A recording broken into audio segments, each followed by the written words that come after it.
I've come back after some travels in Europe. I was in Germany, in Austria, in France, and in Switzerland. And there is great worry in Europe. In fact, European economies are in big trouble. When it comes to Germany, the beating heart of Europe, a second recession is underway. There was a recession last year. There'll be a recession this year. It's the first two-year recession since the early 2000s. Remember, that was the time Germany was known as the sick man of Europe. And you can read the financial press, and they're posing the question, is Germany the sick man of Europe again?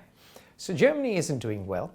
France, the other driver of the European Union, the EU, France, the land which in some ways created the EU or the modern EU. Remember, it was Jacques Delors who was a dirigiste. Dirigiste means someone who believes in directing the economy.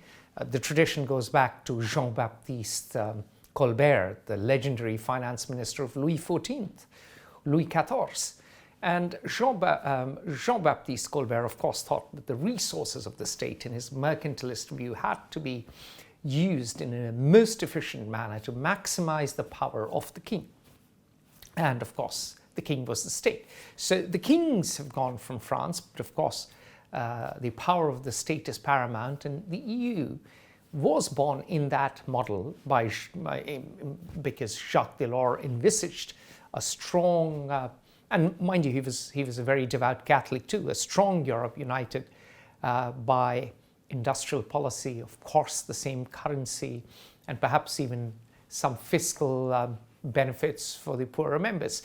Now, that EU, powered by the German economy and directed by France, is in trouble because Germany is in trouble, and French 10-year yields have surpassed that of Spain. Now, what are yields? Yields are simply the interest you pay on a bond. So you're the government, you issue bonds in the market, which is a 10-year debt you take from the market. You give a certain percentage. You basically pay an interest. And if the price of the bonds drops, then of course the interest rate goes up.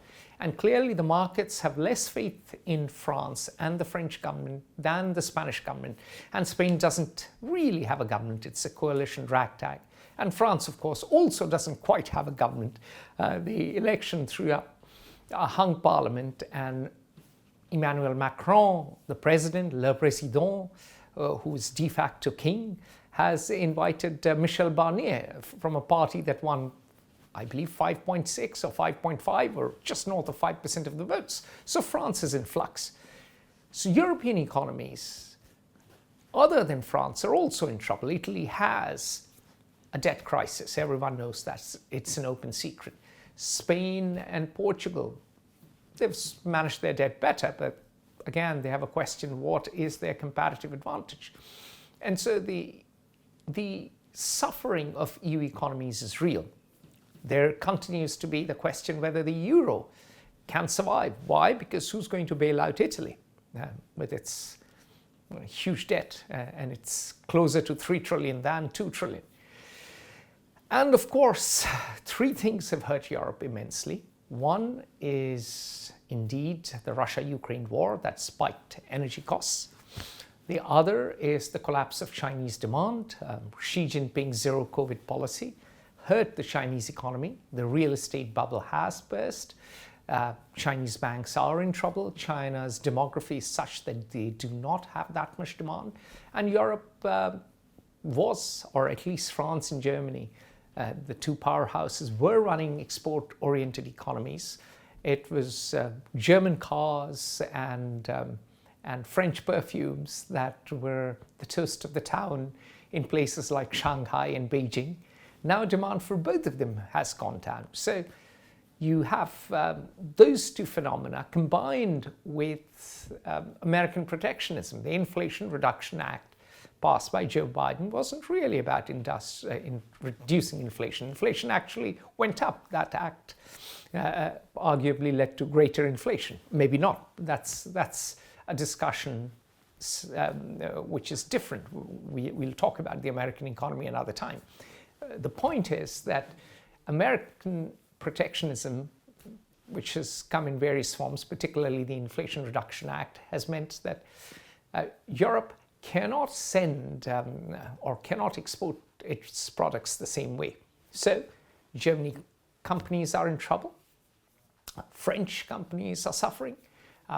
Both these countries that drive Europe are not in a position to drive the integration further, although there is a renewed effort, and Europe has to come up with a new policy framework, a new conception to tackle low competitiveness, cost of living crisis, inflation, persistent unemployment, and of course all of this is leading to the rise of the far right.